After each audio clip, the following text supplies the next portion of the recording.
हरे Krishna. Shrimad Bhagavatam canto 3 chapter 15 ईश्वर के साम्राज्य का वर्णन। श्री मैत्रेय ने कहा, हे विदुर, महर्षि कश्यप की पत्नी दिति यह समझ गई थी कि उसके गर्भ में स्थित पुत्र देवताओं के विक्षोभ के कारण बनेंगे। अतः वह कश्यप मुनि के तेजवान वीर्य को 100 वर्ष तक निरंतर धारण किए रही, क्योंकि यह अन्यों को कष्ट देने वाला था। दिति ने गर्भाधारण करने से सारे लोकों में सूर्य तथा चंद्रमा का प्रकाश मंद हो गया और विभिन्न लोकों के देवताओं ने उस बल से विचलित होकर ब्रह्मांड के सृष्टा ब्रह्मा से पूछा, सारी दिशाओं में अंधकार का यह विस्तार कैसा? भाग्यवान देवताओं ने कहा, हे महान, जरा यह अंधकार को तो देखो, जिसे आप अच्छी तरह जानते हैं और जिससे हमें चिंता हो रही है। चूँकि काल का प्रभाव आपको छू नहीं सकता, अतएव आपके समक्ष कुछ भी अप्रकट नहीं है।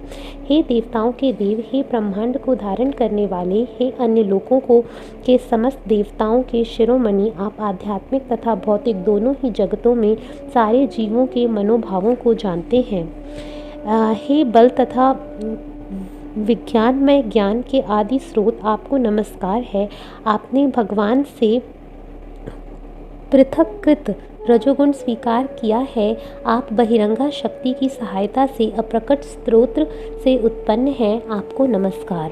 हे प्रभु, ये सारे लोग आपके भीतर विद्यमान हैं और सारे जीव आपसे उत्पन्न हुए हैं। अतएव आप इस ब्रह्मांड के कारण हैं और जो भी अनन्य भाव से आपका ध्यान करता है वह भक्ति योग प्राप्त करता है।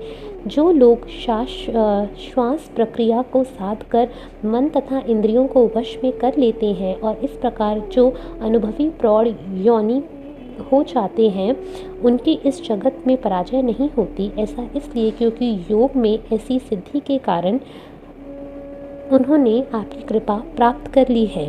ब्रह्मांड के अंतर्गत सारे जीव वैदिक आदेशों से उसी प्रकार संचालित होते हैं जिस तरह एक बैल अपनी नाक से बंधी रस्सी से संचालित होता है। वैदिक ग्रंथों में निर्दिष्ट नियमों का उल्लंघन कोई नहीं कर सकता। उस प्रधान पुरुष को हम सादर नमस्कार करते हैं जिसने हमें वेद दिए हैं। देवताओं ने ब्रह्मा की स्तुति की, कृपया हम पर कृपा दृष्टि रखें, क्योंकि हम कष्टप्रद स्थिति को प्राप्त हो चुके हैं। अंधकार के कारण हमारा सारा काम रुक गया है।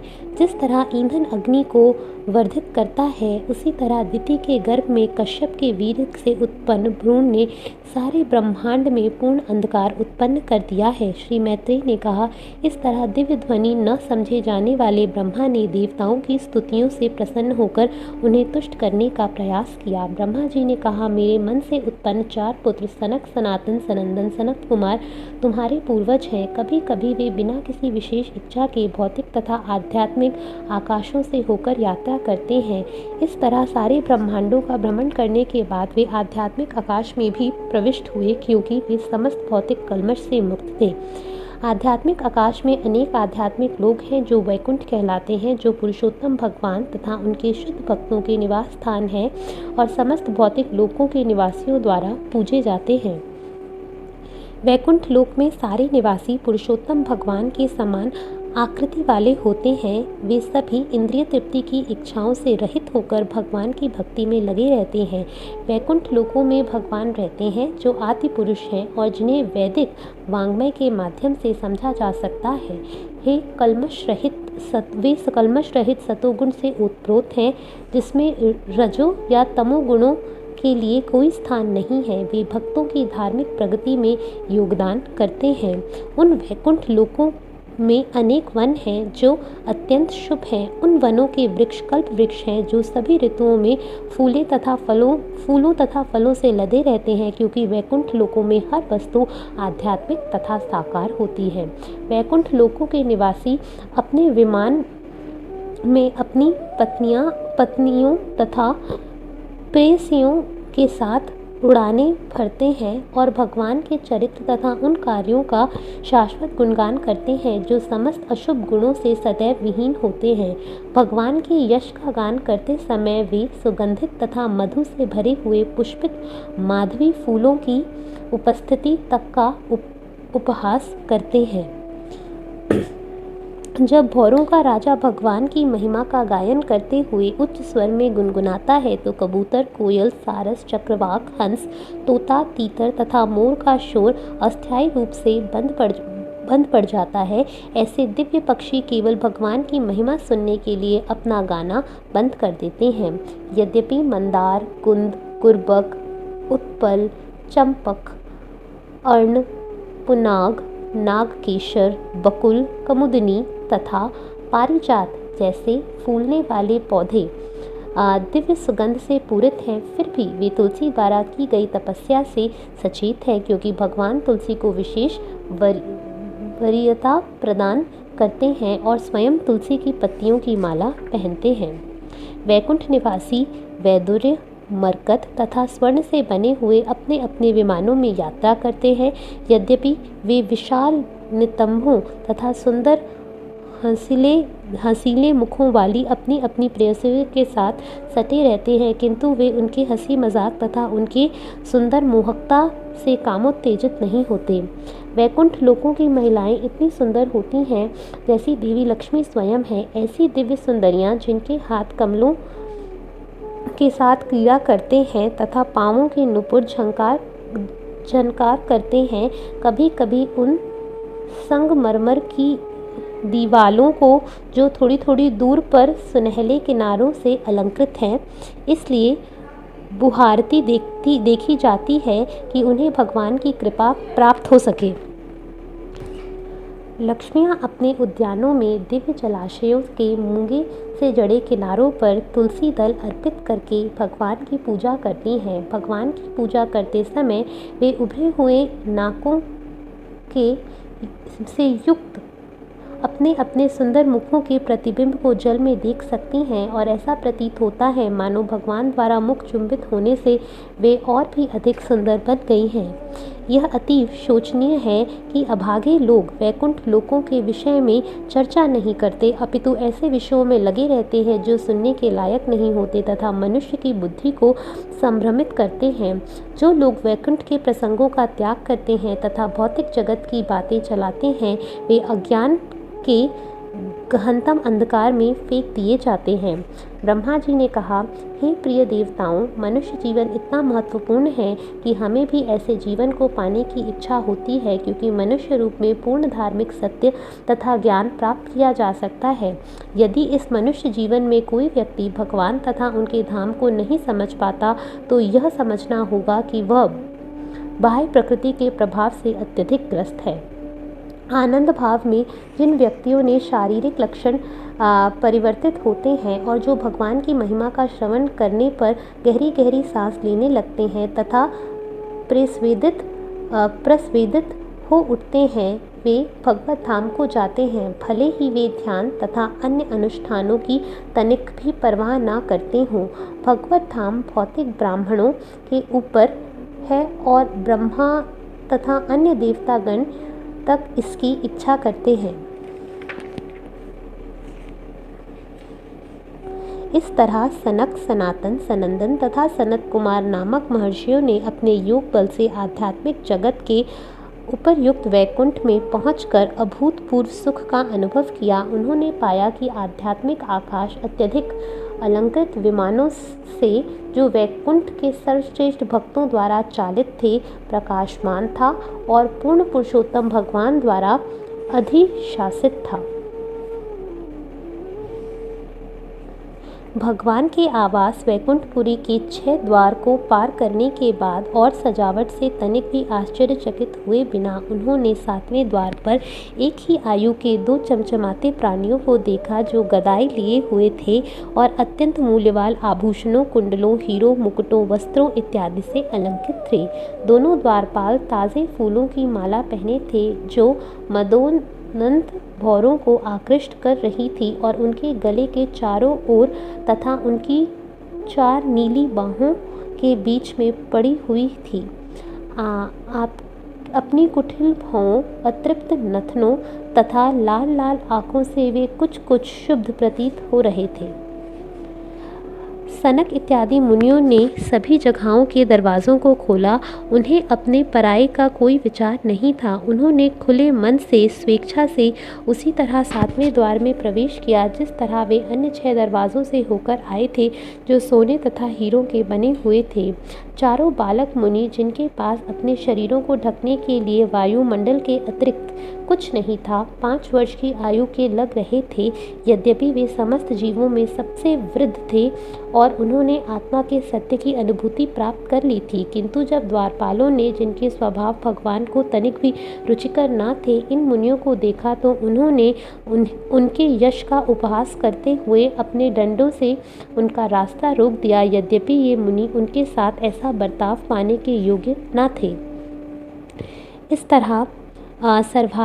तरह सर्वाधिक उपयुक्त व्यक्ति होते हुए भी जब चारों कुमार अन्य देवताओं को देखते देखते श्री हरि के 2 प्रमुख द्वारपालों द्वारा प्रवेश करने से रोक दिए गए, तो अपने सर्वाधिक प्रिय स्वामी श्री हरि को देखने की परम उत्सुकता के कारण उनके नेत्रोत्वश सहसा लाल हो गए। मुनियों ने कहा, ये दोनों व्यक्ति कौन हैं जिन्होंने ऐसी विरोधात्मक मनोवृत्ति विकसित कर रखी है? ये भगवान की सेवा करने के उच्चतम पद पर नियुक्त हैं और इनसे यह उम्मीद की जाती है कि उन्होंने भगवान जैसे ही गुण विकसित कर रखे होंगे। ये दोनों व्यक्ति वैकुंठ में किस तरह रह रहे हैं? इस भगवत धाम में किसी शत्रु को आने की संभावना कहाँ है? पूर्ण पुरुषोत्तम भगवान का कोई शत्रु नहीं है, भला उनका कौन ईर्ष्यालु हो सकता है? शायद ये दोनों व्यक्ति कपटी हैं, अतएव अपनी ही तरह होने की अन्यों पर शंका करते हैं। वैकुंठ लोक में वहाँ के निवासियों तथा भगवान में उसी तरह पूर्ण सामंजस्य है जिस तरह अंतरिक्ष में बृहत तथा लघु आकाशों में पूर्ण सामंजस्य रहता है।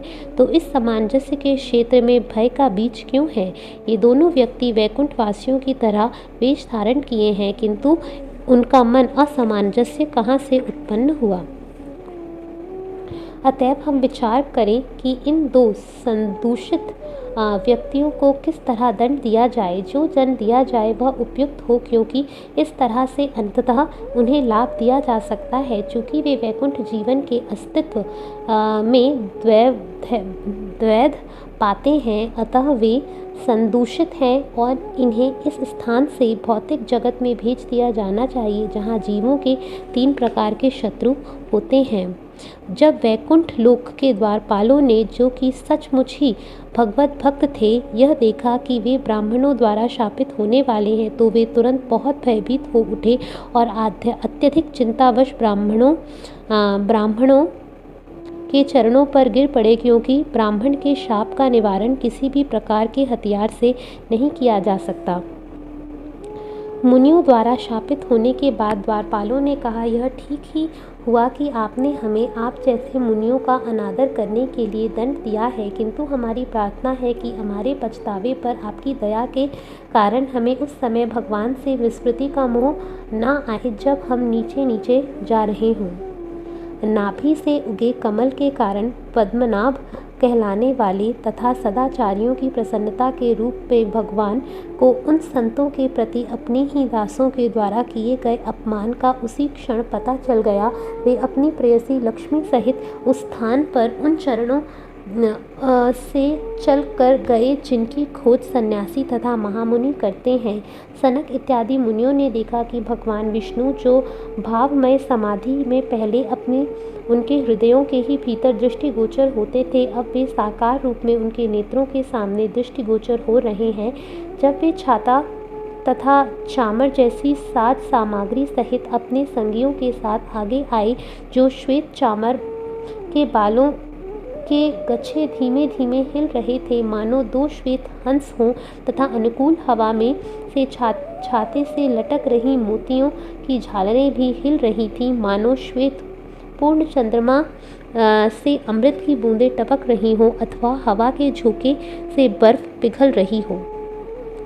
भगवान सारे आनंद के आगार हैं। उनकी शुभ उपस्थिति हर एक के आशीष के लिए है और उनकी स्नेहमयी मुस्कान तथा चितवन हृदय के अंतर मन को छू लेती है। भगवान के सुंदर शरीर का रंग श्यामल है और उनका वक्षस्थल लक्ष्मी जी का विश्राम स्थल है, जो समस्त स्वर्गलोकों के शिखर रूपी संपूर्ण आध्यात्मिक जगत को महिमा मंडित करने वाली है। इस तरह ऐसा प्रतीत हो रहा था मानो भगवान स्वयं ही आध्यात्मिक जगत के सौंदर्य तथा सौभाग्य का विस्तार कर रहे हों। वे करधनी से अलंकृत थे, जो उनके विशाल कुंभों को आवृत किए हुई पीत वस्त्र पर चमचमा रही थी। वे ताज़े फूलों की माला पहने थे, जो गूंज रहित भौरों से लक्षित थी। उनकी सुंदर कलाइयों पर कंगन सुशोभित थे और वे अपना एक हाथ अपने वाहन गरुड़ के कंधे पर रखे थे तथा दूसरे हाथ से कमल का फूल घुमा रहे थे। उनका मुखमंडल गालों से सुस्पष्ट हो रहा था और जो उनके बिजली को मात करने वाले मकराकृत कुंडलों की शोभा को बढ़ा रहे थे। उनकी नाक उन्नत थी और उनका सिर रत्न जटिल मुकुट से आवृत था। उनकी बलिष्ठ भुजाओं के मध्य एक मोहक हार लटक रहा था और उनकी गर्दन कौस्तुभ मणि से विभूषित थी। नारायण का अनुपम सौंदर्य उनके भक्तों की बुद्धि द्वारा कई गुना वर्धित होने से इतना आकर्षक था कि वह अतीव सुंदरी लक्ष्मी देवी के गर्व को भी पराजित कर रहा था। हे देवताओं, इस तरह प्रकट हुए भगवान मेरे द्वारा, शिवजी द्वारा तथा तुम सबों के द्वारा पूजनीय हैं। मुनियों ने उन्हें अतृप्त आँखों से आदर अर्पित किया और प्रसन्नतापूर्वक उनके चरण कमलों पर अपना अपना सर झुकाया। जब भगवान के चरण कमलों के अंगूठों से तुलसी दल की सुगंध ले जाने वाली मंद वायु उन मुनियों के नथनों में प्रविष्ट हुई तो उन्हें शरीर तथा मन दोनों में परिवर्तन का अनुभव हुआ। यद्यपि वे निर्विशेष ब्रह्म ज्ञान के प्रति अनुरक्त थे, उन्हें भगवान का सुंदर मुख नीले कमल के भीतरी भाग जैसा प्रतीत हुआ और भगवान की मुस्कान खिले हुए चमेली के फूल सी प्रतीत हुई। मुनिगण भगवान का मुख देखकर पूर्णतया संतुष्ट थे और जब उन्होंने उनको अधिक देखना चाहा तो उन्होंने उनके चरण कमलों के नाखूनों को देखा, जो पन्ना जैसे थे। इस तरह वे भगवान के शरीर को बारंबार निहार रहे थे। अतः उन्होंने अंत में भगवान के साकार रूप का ध्यान किया। यही भगवान का वह रूप है जिसका ध्यान योग विधि के अनुयायी करते हैं और ध्यान में यह योगियों को मनोहर लगता है। यह काल्पनिक नहीं अपितु वास्तविक है, जैसा कि महान योगियों ने सिद्ध किया है। भगवान 8 प्रकार की सिद्धियों से पूर्ण है, किंतु अन्यों के लिए ये पूर्ण रूप से संभव नहीं है।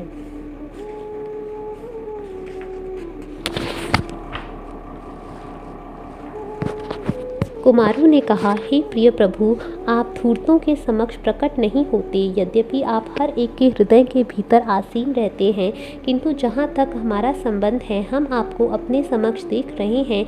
यद्यपि आप अनंत हैं, हमने आपके विषय में अपने पिता ब्रह्मा के द्वारा अपने कानों से जो कथन सुने थे वे अब आपकी कृपापूर्ण प्राकट्य से वस्तुतः साकार हो गए हैं। हम जानते हैं कि आप परम सत्य अर्थात परमेश्वर हैं, जो अपने दिव्य रूप को अकलुषित विशुद्ध सतोगुण में प्रकट करते हैं। आपका यह दिव्य शाश्वत रूप आपकी कृपा से ही अविचलित भक्ति के द्वारा उन मुनियों द्वारा समझा जाता है जिनके हृदय भक्तिमय विधि से शुद्ध किए जा चुके हैं। वे व्यक्ति जो वस्तुओं को यथा रूप में समझने के अत्यंत पटु और सर्वाधिक बुद्धिमान हैं, अपने को भगवान के शुभ कार्यों तथा उनकी लीलाओं की कथाओं को सुनने में लगाते हैं, जो कीर्तन तथा श्रवण के योग्य होती हैं। ऐसे व्यक्ति सर्वोच्च भौतिक वर की अर्थात मुक्ति की भी परवाह नहीं करते। स्वर्गलोक के भौतिक सुख जैसे कम महत्वपूर्ण वरों के विषय में तो कुछ कहना ही नहीं। हे प्रभु, हम आपसे प्रार्थना करते हैं कि जब तक हमारे हृदय तथा मन आपके चरण कमलों की सेवा में लगे रहें, हमारे शब्द आपके कार्यों के कथन से सुंदर बनते रहें। जिस तरह आपके चरण कमलों पर चढ़ाए गए तुलसी दल सुंदर लगने लगते हैं, और जब तक हमारे कान आपके दिव्य गुणों के कीर्तन से सदैव पूरित होते रहें, तब तक आप जीवन की जिस किसी भी नारकीय स्थिति में हमें जन्म दे सकते हैं। अतः हे प्रभु, हम भगवान के रूप में आपके नित्य स्वरूप को सादर नमस्कार करते हैं, जिसे आपके अपनी कृपा करके हमारे समक्ष प्रकट किया है। आपका परम नित्य स्वरूप अभागे अल्पज्ञ व्यक्तियों द्वारा नहीं देखा जा सकता, किंतु हम इसे देखकर अपने मन में तथा दृष्टि में अत्यधिक तुष्ट हैं। हरे कृष्णा।